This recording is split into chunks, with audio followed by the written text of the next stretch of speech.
নজর রাখবো পরবর্তী সংবাদে। এবার কদমতলা, কারণ কদমতলার মণ্ডলের উদ্যোগে এবার ধন্যবাদ র্যালি এবং পথসভার আয়োজন করা হলো। বাজেটকে কেন্দ্র করে বিজেপিকে ধন্যবাদ জানিয়ে শীতকালীন অধিবেশনের মধ্য দিয়ে কেন্দ্রীয় সরকারের বাজেট ঘোষণার পর দেশব্যাপী বিরোধী দলগুলো যেরকম ভাবে প্রতিবাদ জানাচ্ছে, তার পাল্টা এবার বিজেপির পক্ষ থেকে চলছে ধন্যবাদ র্যালি এবং পথসভা। কদমতলাতে লক্ষ্য করা গেল আজকে সেই ছবি। বিজেপির পক্ষ থেকে কি বক্তব্য উঠে এসেছে শুনুন।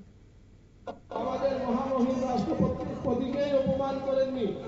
উনি দলিত সম্প্রদায়ের লোক, উনি দলিত সম্প্রদায় থেকে বিলং করেন।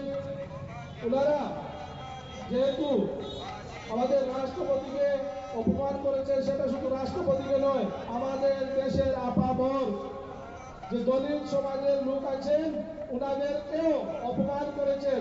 তার প্রতিবাদ এবং ধিক্কার জানিয়ে আমাদের আজকের এই সভা।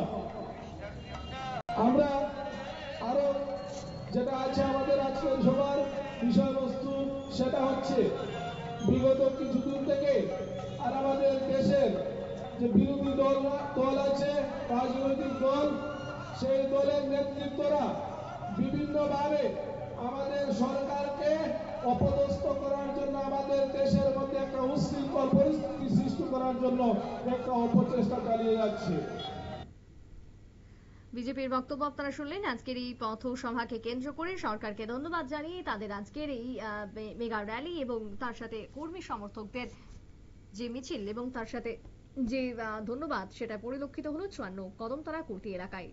ছোট্ট একটা বিরতির পর ফিরছি, সঙ্গে থাকুন।